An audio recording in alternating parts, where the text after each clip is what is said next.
কোন ৰহস্যময় শক্তিত বলিয়ান হৈ বি.এন. সিং পেট্ৰল ডিপুটো পুনৰ খুলি দিলে সেই কথাটো আমাৰ বাবে এটি ৰহস্য হৈ গ'ল। আমি প্ৰতিবাদ কৰিছিলোঁ ৰাইজৰ সহযোগত, দুলীয়াজানবাসী ৰাইজৰ আহ্বানত আমি এই পেট্ৰল ডিপুটোৰ বিপক্ষে সৰ্বাত্মক এটি প্ৰতিবাদ কাৰ্যসূচী লৈছিলোঁ আৰু সেই কাৰ্যসূচী 20 তাৰিখে যি কাৰ্যসূচীতে পেট্ৰল ডিপুটো বন্ধ কৰি দিয়া হৈছিলে, দুলীয়াজান সমজিলাৰ সন্মানীয় আয়ুক্তগৰাকীয়ে আমাক প্ৰতিশ্ৰুতি দিছিলে। অইল ইণ্ডিয়া গেটৰ সন্মুখত যেতিয়া আমি তেখেতক স্মাৰক পত্ৰ প্ৰদান কৰিছিলোঁ, তেতিয়া তেওঁ আমাক প্ৰতিশ্ৰুতি দিছিলে যে এই কথাটো মীমাংসা নোহোৱালৈকে, তদন্তৰ প্ৰতিবেদন নোলোৱালৈকে, মীমাংসা কিবা এটা নোহোৱালৈকে এই বিতৰ্কিত বি.এন. সিং পেট্ৰল ডিপুটো বন্ধ কৰি থোৱা হয়। ঠিক সেইমতে কাম হ'ল। তাৰপিছত ডিপুটো বন্ধ কৰি দিয়া হ'ল। কিন্তু আকস্মিকভাৱে আজি 25 তাৰিখত এই 5 দিনত ডিপুটো আকৌ খুলি দিয়া হ'ল। সমস্ত অসমীয়া জাতিৰ প্ৰতি অসমীয়া সত্তাটোক ধেনুচালি কৰি আকৌ এই ডিপুটো বিতৰ্কিত ডিপুটো আকৌ খুলি পালে।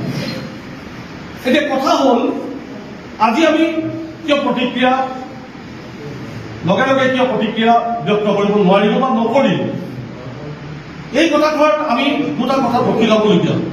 প্ৰথম কথাটো হ'ল, দুলীয়াজান সমজিলাৰ সন্মানীয় আয়ুক্তজনে আমাক যি প্ৰতিশ্ৰুতি দিছিলে, তেখেতৰ পদবীটোক সন্মান কৰি আমি আজি থমকি ৰ'ব লগা। যিহেতু আজি দেওবাৰ, গতিকে আয়ুক্তৰ অফিচ আজি বন্ধ, আজি তেখেতৰ কাৰ্যালয় বন্ধ।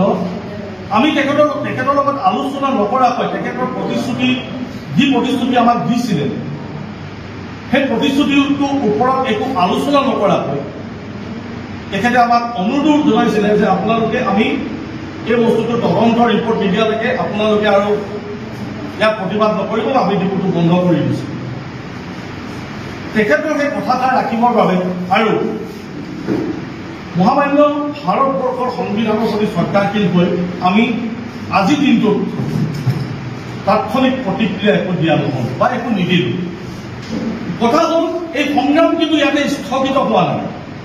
এই সংগ্ৰাম বিল আছিলে অসমে ইয়াতে এৰি দিয়া নাই, বা কোনেও এই প্ৰশ্নটোৰ উত্তৰ হিচাপে এইটো কথা ভাবিব নালাগে যে বিল আছিলে অসমে এই সংগ্ৰাম সামৰিব।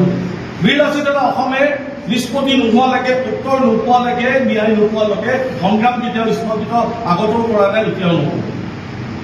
গতিকে সংগ্ৰামখন আগবঢ়াই নিবলৈ কাইলৈ অৰ্থাৎ সোমবাৰে 26 তাৰিখে আমি দুলীয়াজান সমজিলা আয়ুক্তক লগ কৰিম আৰু তেখেতক এই কথাটো জবাবদিহি কৰিম যে ডাঙৰীয়া, আপুনি দিয়া প্ৰতিশ্ৰুতিটো ভংগ হ'ল কেনেকৈ।